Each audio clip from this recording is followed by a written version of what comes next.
Tower 6 again, okay. Good.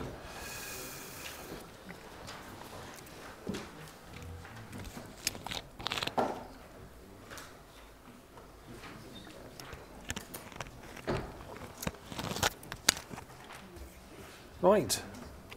Well, welcome back. We're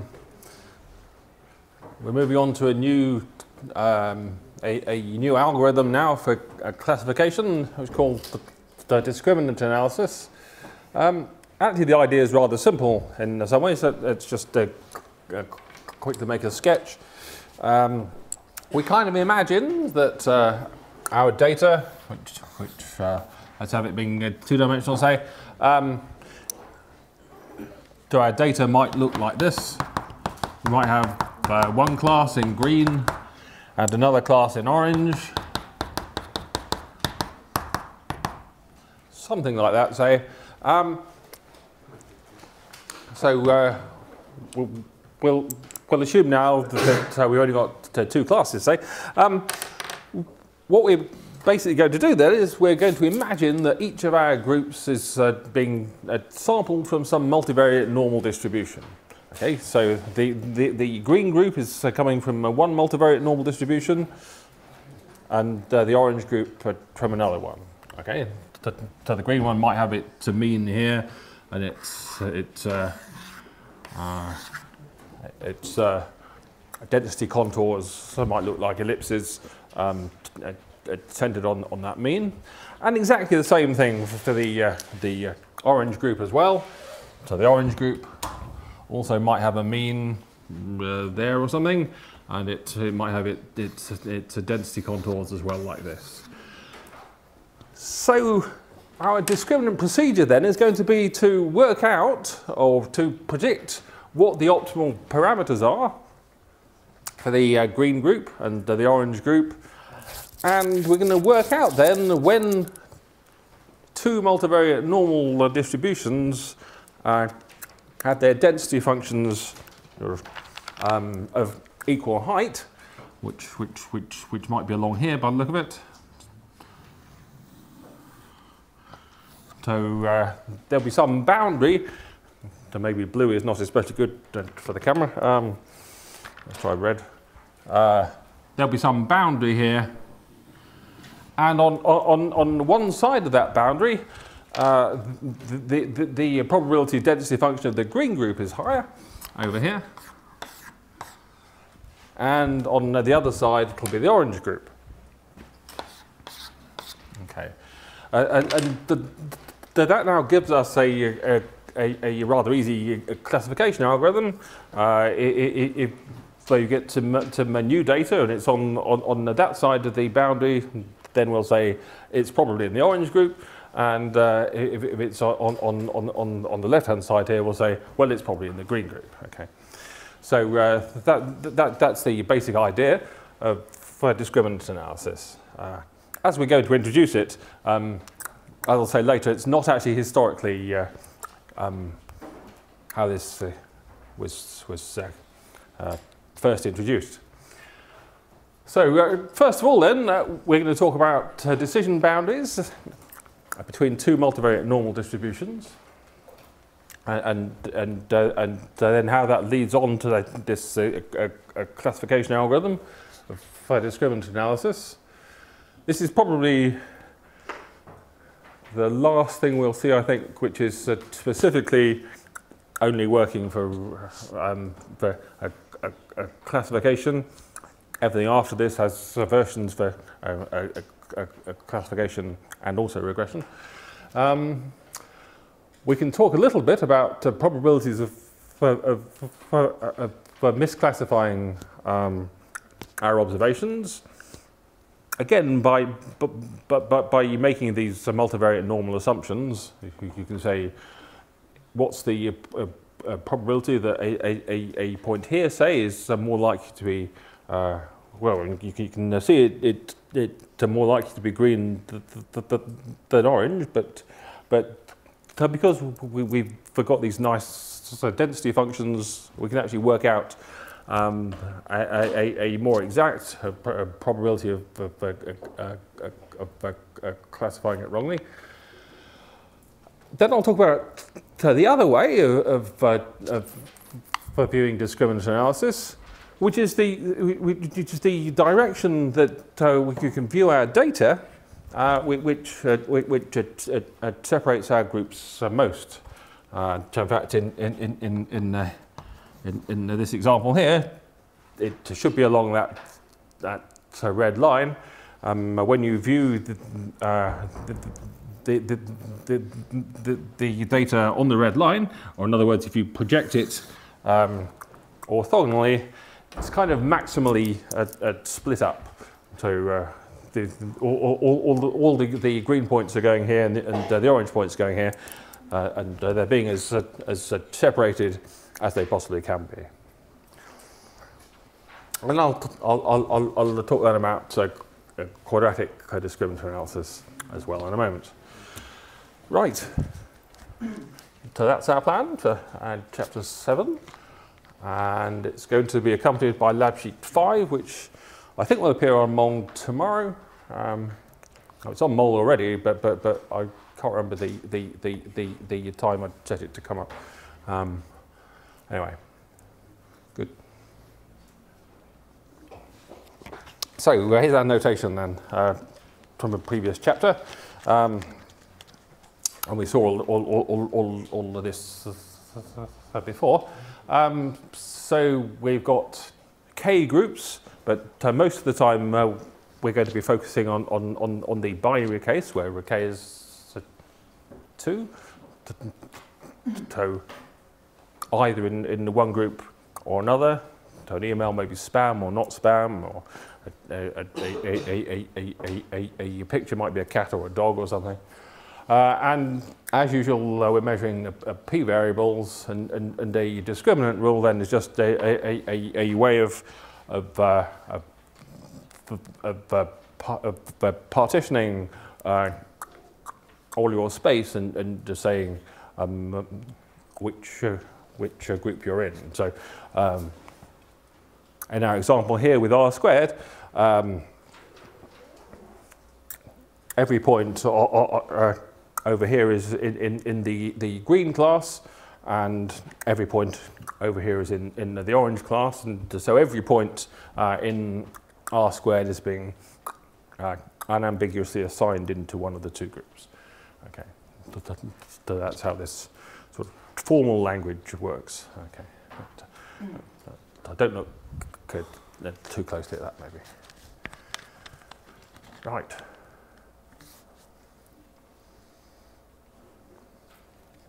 So, as I say then, we're going to be thinking about boundaries in between two multivariate normal distributions.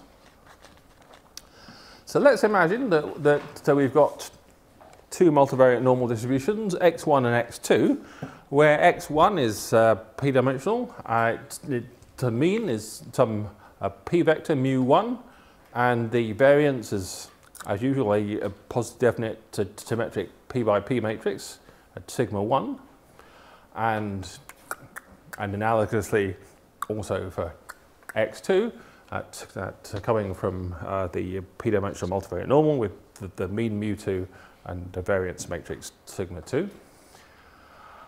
And we're seeing observations that may come from a group 1, or they may come from a group 2, which have the distributions x1 and x2.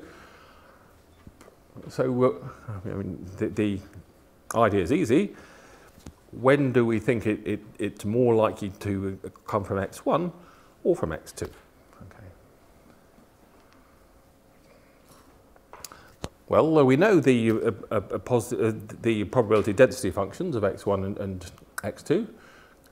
Well, you wrote those down earlier, and I'll write them down again in a moment. So basically, we're going to think that a new reading x is more likely to be in group 1 if x1 has a larger probability density function there than x2 does.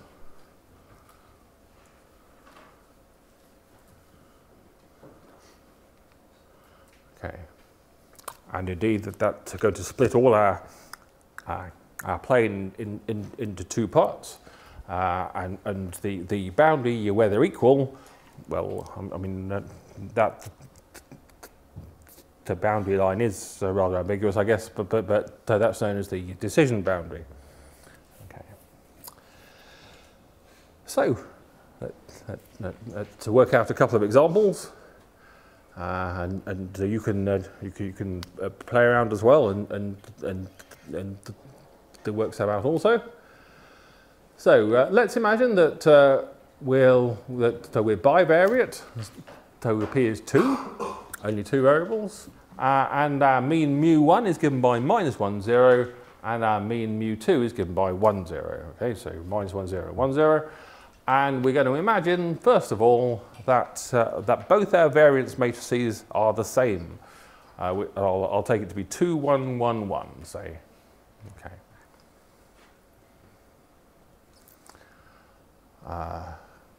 And should you wish, you can verify that is indeed a positive definite a symmetric matrix. So sigma inverse. So remember that A, B, C, D inverse is given by D minus B minus C A, all divided by the determinant, which here is 2 times 1 minus 1 times 1. So sigma inverse is indeed 1 minus 1 minus 1, 2.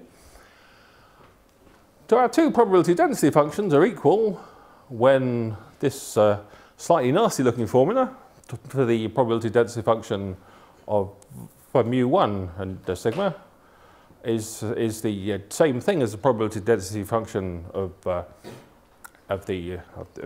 bivariate normal with the mean and mu2 and the variance sigma. Okay.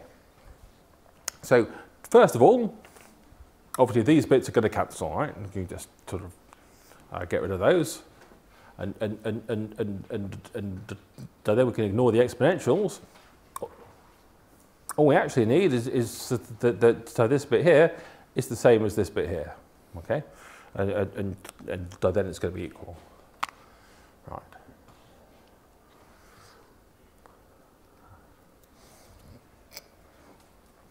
So that's going to be the equation then of our decision boundary. It's all of the x values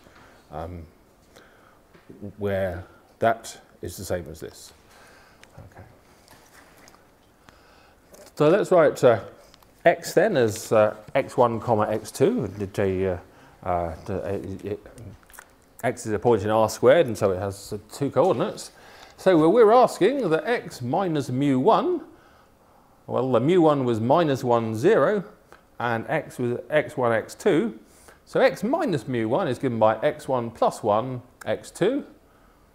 So we want x1 plus 1, x2, 1 minus 1 minus 1, 2 times x1 plus 1, x2 is the same thing as on the other side where we've got mu2 being 1, 0. So we have x1 minus 1 and x2 minus 0 there. Okay. So x1 minus 1, x2, 1 minus 1 minus 1, 2, x1 minus 1, x2. Okay. Well, maybe I'll do this on the board quickly. Don't quite know why, but why not? So x1 plus 1 times 1 minus 1 minus 1, 2. So x1 plus 1, x2. Oh, yeah, I shouldn't have done it on the board. x1 plus 1, x2. Okay, so let's actually work out what that the left-hand side looks like. So it turns out to be x1 plus 1 times x1 plus 1, x1 plus 1 squared. Then we have an x1 times minus 1 times x2, and an x2 times minus 1 times x1 plus 1. So we get minus 2 lots of x1 plus 1 times x2, and then plus x2 times 2 times x2, so plus 2 times x2 squared.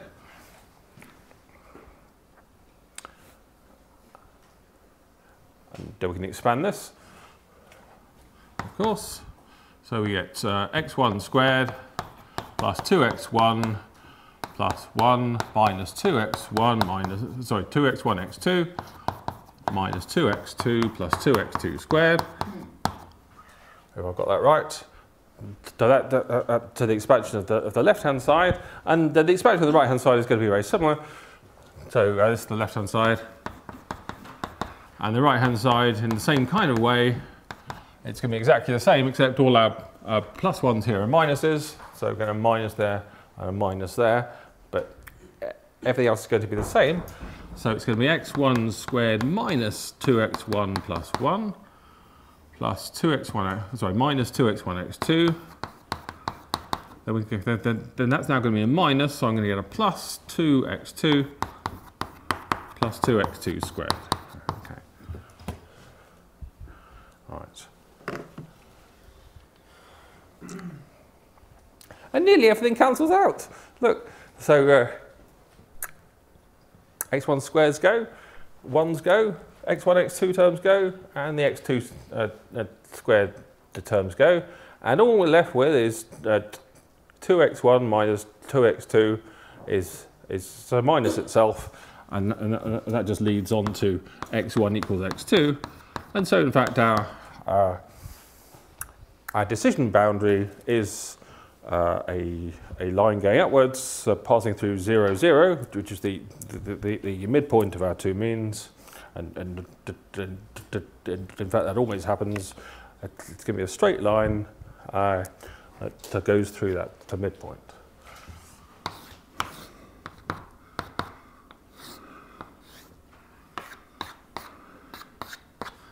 Okay.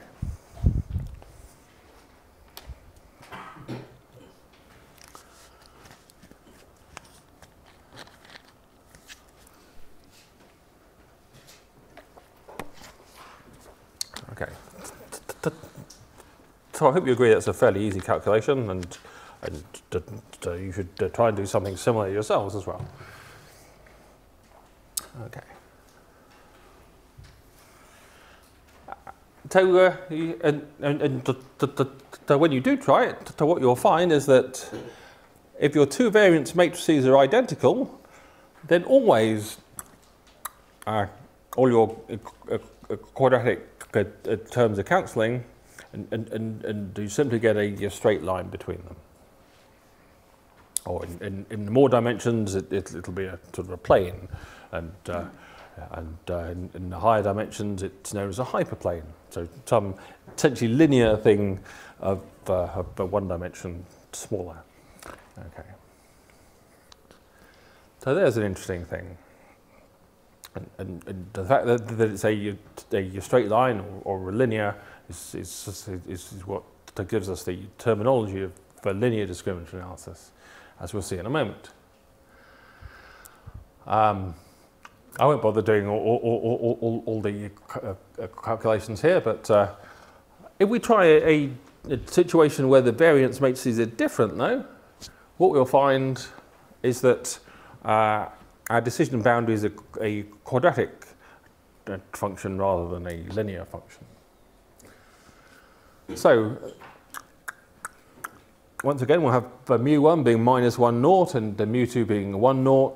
I'll take sigma 1 being 1, 1, 1, 2, say, and sigma 2 being the identity. And the inverse of this is 2, minus 1, minus 1, 1.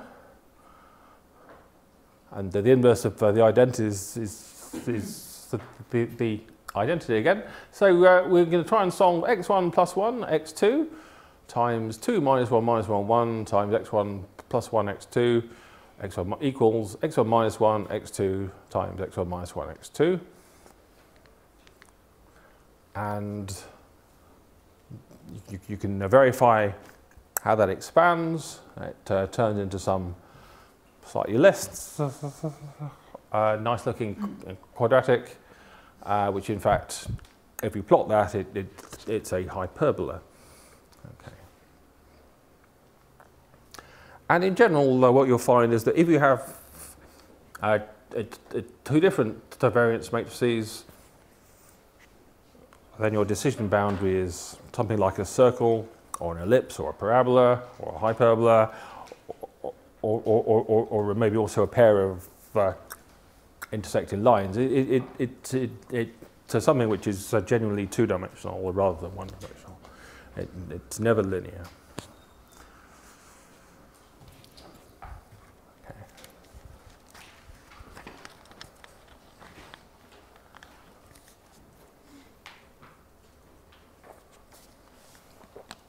Okay, good.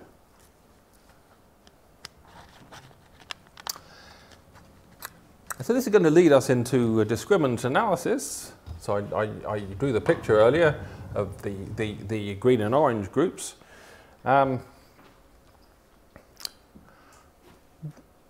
We might hypothesize that the green group and orange group have exactly the same variance matrices. So we may try and model our two groups by assuming that both of them are multivariate normal with exactly the same variance matrices. And in that case, we can get some linear decision boundary.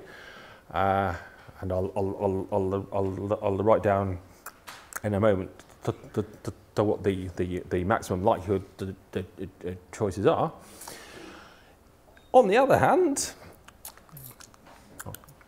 we might instead model each group with individual variance matrices, which may be different, and then our boundaries are going to be quadratic. So that's the basic idea here.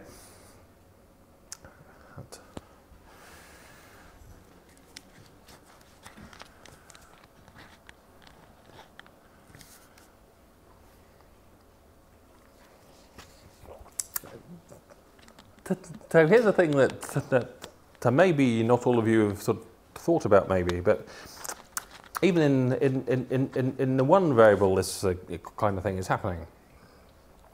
Let me draw another picture, perhaps.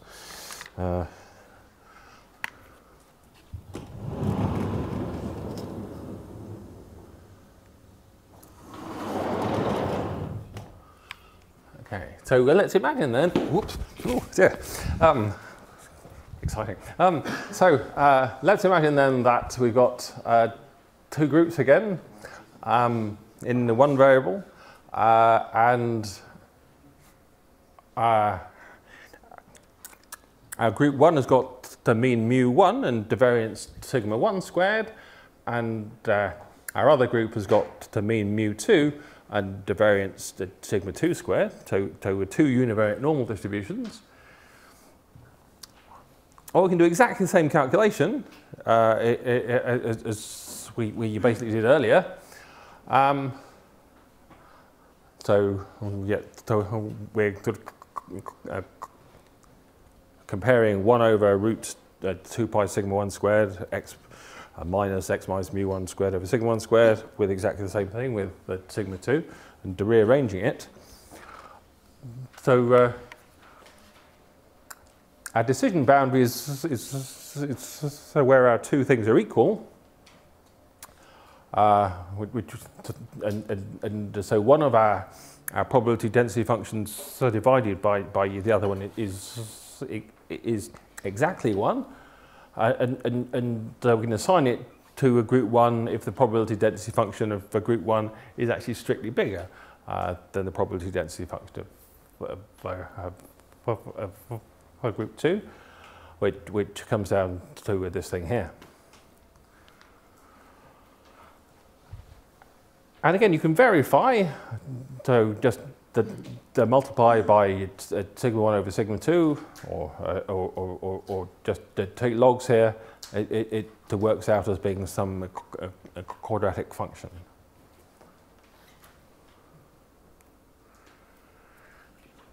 So let me just draw examples here.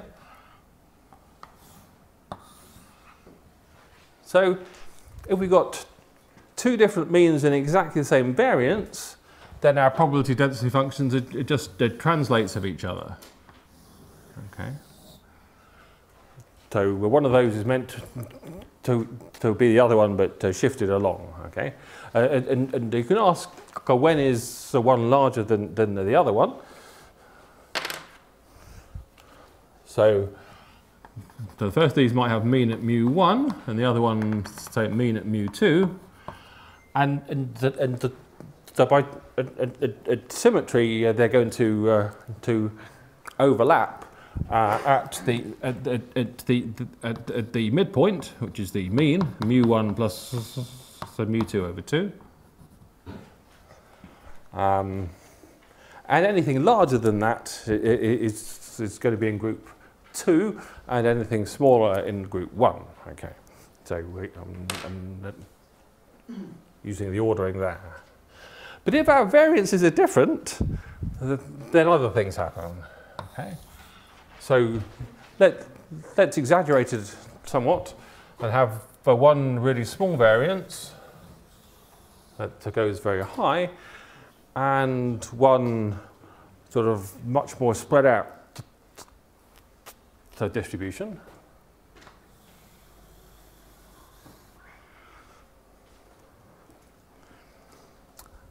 And now you can see that in fact these overlap in 2 places.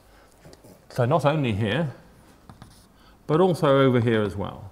And so almost paradoxically, if I get some new data over here, which is actually really big, it's much nearer mu2 than the mu1, it's still nevertheless more likely to be in the group 1, because it's sort of fewer standard deviations away from the mu1 in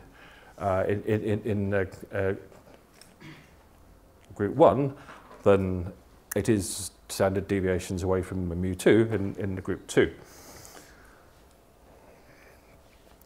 And so here you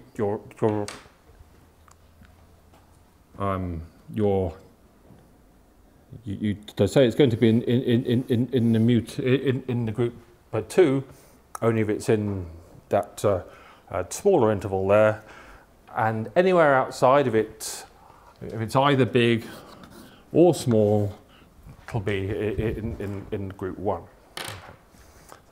Even though it may be nearer mu2 than the mu1, it's still more likely to be in group 1, just because it's more spread out.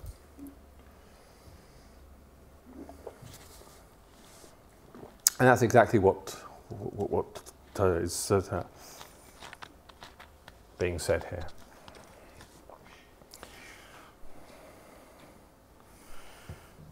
Okay.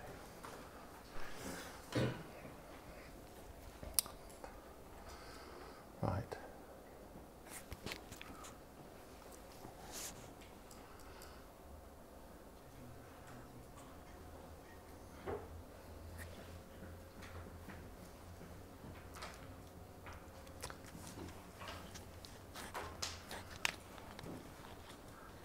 And if we look in more dimensions, I have K groups, but have exactly the same variance matrix every time. So all our variance matrices are sigma, but the means are different. We're asking for the probability density function that takes on the largest value at x, which means that this, so all our terms here are identical. So we're asking that the term inside the exponential is as near 0 as possible. So this Mahalanobis distance in between x and the mu I is minimized. Okay. So we're basically going to allocate x to the group where your group mean is the smallest distance from x in this kind of statistical sense that we mentioned earlier. It's the smallest Mahalanobis distance.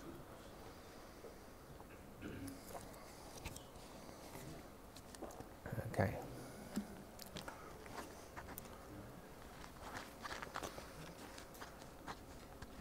So I hope that everyone has this idea now of what discriminant analysis is going to be about.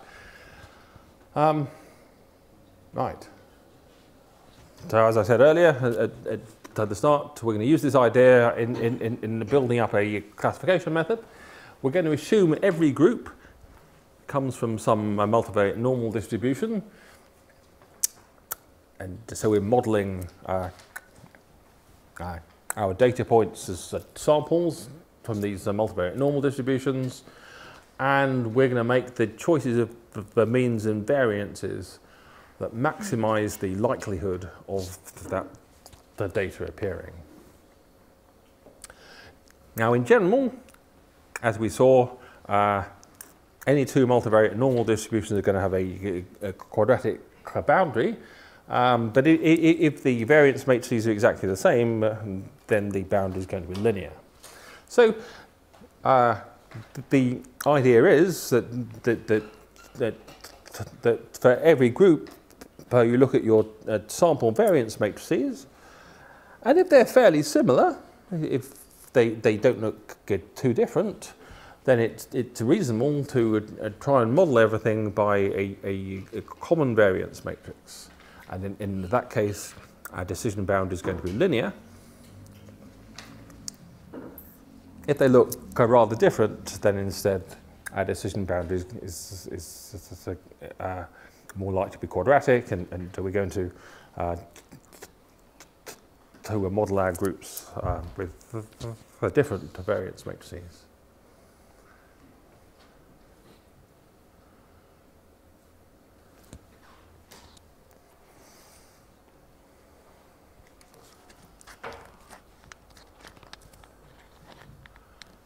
So there we go. I just said all that, so I'm summarising it all here. So when your sample variance matrices in each group look fairly similar, we're going to try and model our entire picture by multivariate normal distributions, so where our groups have exactly the same variance matrix. And we're going to make the optimal choices. Unsurprisingly, the optimal mean is going to be the sample mean, and I'll write down in a moment what turns out to be the optimal choice of the common variance matrix. Now, in the quadratic codiscriminant analysis, we're again going to model every group by a normal distribution, but here we're not going to make the assumption that the variance matrices are the same. So once again, the maximum likelihood, the choice of the population mean is going to be the sample mean in each group, and then basically the maximum likelihood choice of the variance matrix is the sample variance matrix.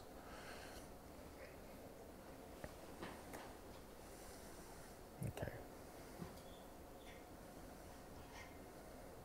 And as we've already said, then our decision boundaries are going to be quadratic. Okay. So in QDA, in the quadratic codiscriminant analysis, we're going to be estimating more parameters. So we're not only every group mean, but every group, we're going to be choosing a separate P by P matrix, and we've got K groups. So we have K times as many parameters that we're choosing here in the variance matrices, at least, as in linear discriminant analysis. So overfitting is sort of more likely in some sense. So we do be careful about that. As I already indicated earlier, where we've got only two groups, there's an alternative derivation of linear discriminant analysis where we're trying to find the best direction for viewing our data that separates our two groups as much as possible, and it turns out to to give exactly the same decision boundaries as this derivation that we've already worked out. And I'll probably mention that tomorrow if we get there.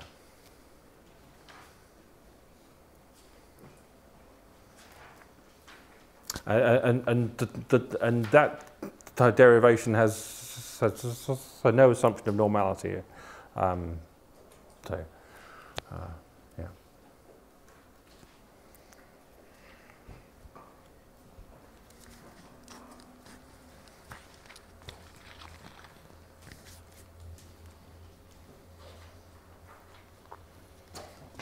Okay. To remind you again of the various notation bits.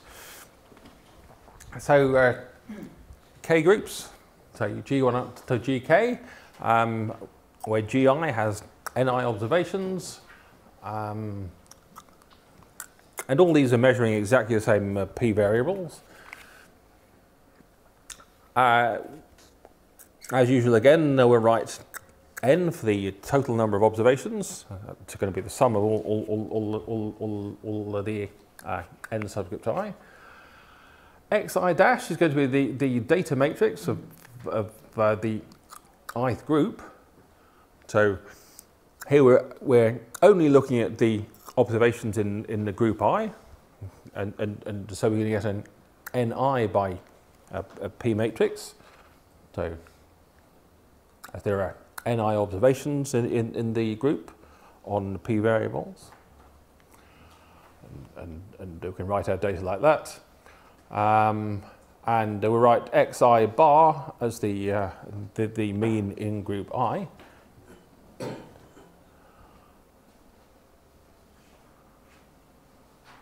And then X dash is going to be the N by P data matrix of the whole sample, simply got by your first N1 lines are going to be group are X1 dash, that's the data matrix of group 1. Then your next N2 lines are going to be your data matrix of group 2, and so on if you've got more groups. Okay. So this is exactly our earlier definition of the variance matrix, but just working in the group I. So SI then is going to be the group I variance matrix, so only looking at the group. So Xi minus Xi bar, Xi minus Xi bar dash, and dividing by 1 over Ni minus 1.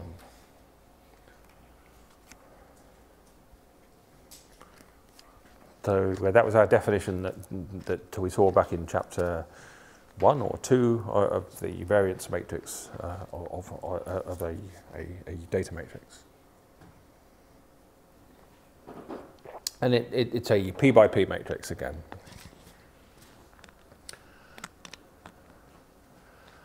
And we can kind of merge all those, and we can look at all the contributions to the total sum of squares of differences that only come from pairs of observations in the same group, and that gives you this matrix W, which is kind of a weighted average of the variance matrices SI.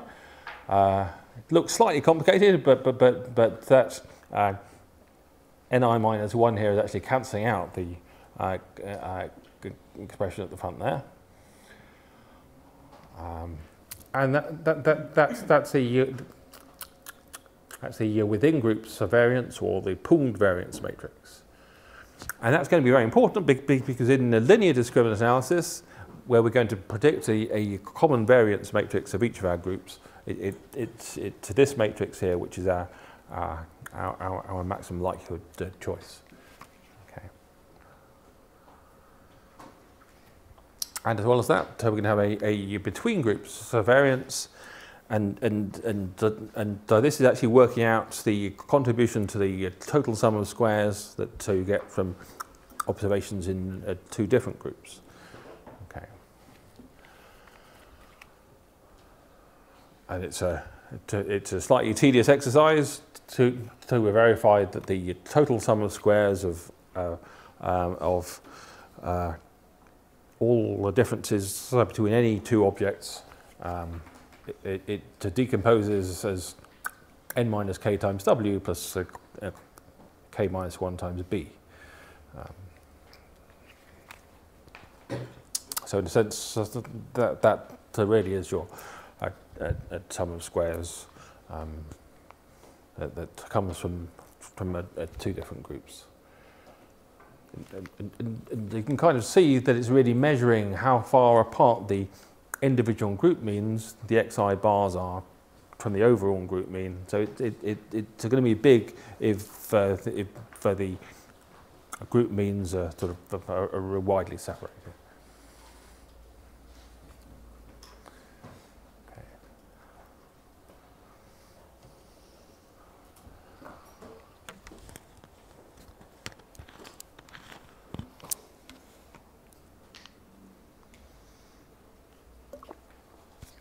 Right, so as I've said then, for a linear discriminant analysis, every group is going to be modelled by a multivariate normal distribution with a certain mean and exactly the same variance matrix.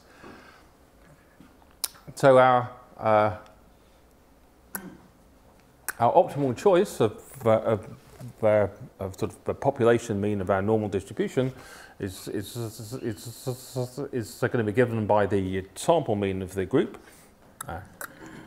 xk bar, and it turns out that the sort of most likely choice then of the common variance matrix is that matrix W, the pooled variance matrix, or within groups variance matrix that we saw earlier. So it's kind of an average of all of the individual group variance matrices.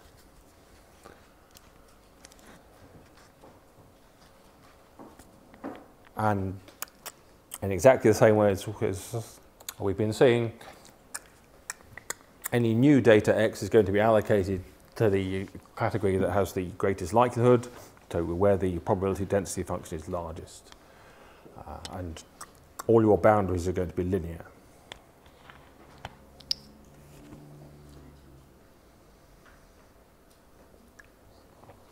I shall focus now on this linear case and hardly mention the quadratic case until the end.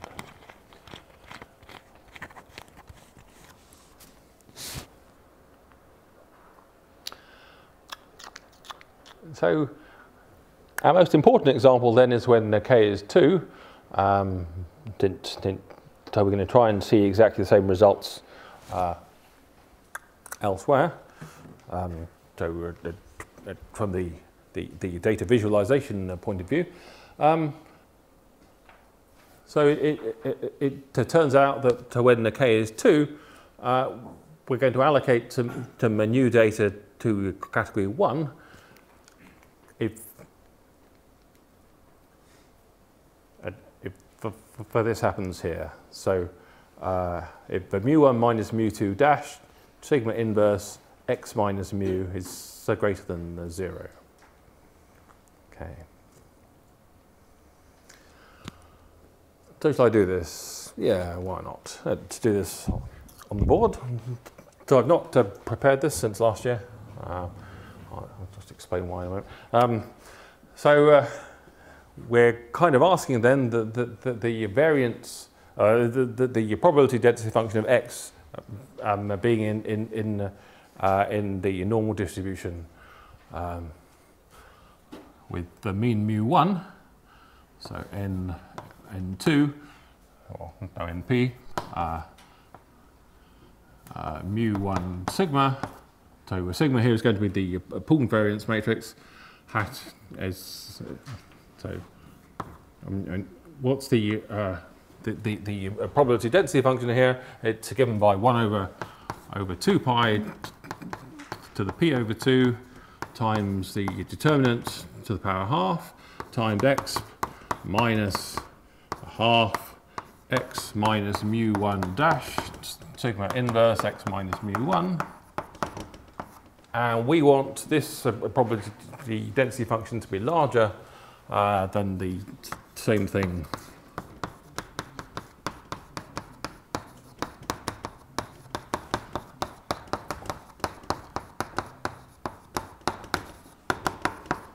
with mean mu2. Okay.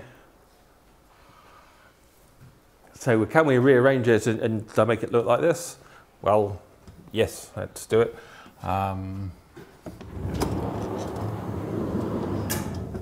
So tomorrow, remember, Arts Hour, lecture 6.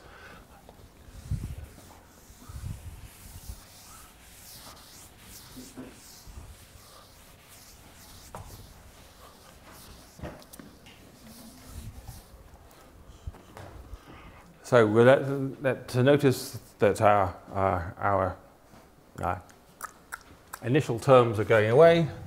So we simply want that minus a half x minus mu1 dash sigma inverse x minus mu1 should be greater than minus a half x minus mu2. Greater than minus a half x minus mu2 dash sigma inverse x minus mu2. We can multiply by 2. We can multiply by minus 1 as well, but so that's going to mean we have to change around the greater than sign into a less than sign, or we can think of it as just moving both things onto the other side. So x minus mu2 dash sigma inverse x minus mu2 should be greater than x minus mu1 dash sigma inverse x minus mu1. We can multiply this out. So, so here we've got one vector minus another one a transpose. That's the same thing as the first thing transpose minus the second thing a transpose. So this is x dash minus mu dash, x dash minus mu2 dash. So I can expand this, x dash sigma inverse x minus mu2 dash sigma inverse x minus x dash mu inverse mu2 there plus mu2 dash sigma inverse mu2, and that has to be greater than the same thing with mu1's in.